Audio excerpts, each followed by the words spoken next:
Yes, good morning mga idol. Andito tayo ngayon sa Villa Aurea, Calatagan. Villa Aurea Beach. Ito napakaganda dahil nagpunta na kami dito nung nagbike kami ng mga tropa ko. Ito sakto at alas 4:30 kami nakarating dito at siyempre nag-prepare pa kami ng mga dala namin. So ito mga idol, bali family banding, no. Family banding, pamilya, mga pamangkin ng asawa ko. Ayan, at saka family, friends. Ayan. So napakaganda ng area mga idol. Ayan, malinis, malawak, marami na silang dinagdag ng mga cottage, misa. So talaga naman mag-i-enjoy ka rito kasama ang pamilya mo. Ayan, oh.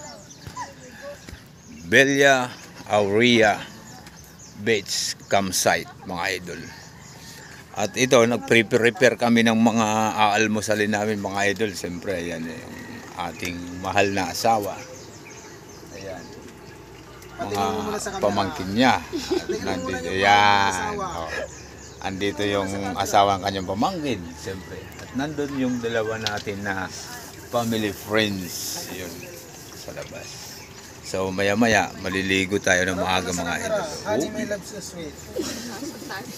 So mga gusto mag family banding dyan, dito lang kayo sa Calatagan, Villa Aurea Beach Campsite mga idol. Napakaganda to. Bagay na bagay ito sa mga pamilya lang, family lang. Dahil sulo nyo yung halos yung resort. Papansin nyo wala pang ganong tao, pero ang sabi nung nag-ano rito marami daw mga naka-reserve. Pero hindi naman ganoon karami. Ayan mga idol. Linis ng dagat, walang kalon-alon, malinaw. At talagang mag-i-enjoy ka rito. Kaya try nyo na, Villa Aurea Beach Campsite. Napakaganda dito, Calatagan. Medyo malayo lang, kaya kung bibiyahe kayo rito, mga alauna ng madaling araw, sakto yan, alas 4 nandito kayo. So kami mga halos mga 1:30 na, kaya 4:30 kami nandito mga idol. Medyo lumagpas lang ng konti at mabilis yung sasakyan natin. So pero Richel TV at bumabati ng magandang umaga sa inyong lahat mga idol, no? Maya almusal muna kami, pagkatapos liguan na.